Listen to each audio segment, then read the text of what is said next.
Hi friends, எல்லோருக்கும் வணக்கம். நான் தான் உங்கள் ஈஸ்வர் காரைக்குடி ஃபாரின்லேருந்து பேசிகிட்ருக்கேன். இது இப்போ என்ன பார்க்குறோம்னா, இந்த செடி பாருங்கள், ஓமம்.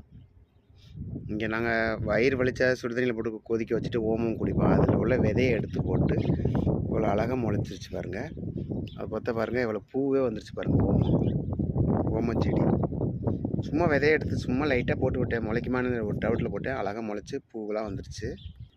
அதுபோக அப்புறம் இன்னொரு செடி, அதே செடி தான் இன்னொரு தொட்டியில் ஒன்று இருக்குது. நம்ம அந்த கத்தரை இருக்கு பாருங்கள், கள்ளிச்செடி, அந்த செடியில் விதை விழுந்திருக்கும் போக்கு இதுவும் அது மாதிரி அழகாக முளைச்சி வந்துருக்கு பாருங்கள். நீங்களே பாருங்கள், முளைச்சி வந்திருக்கா.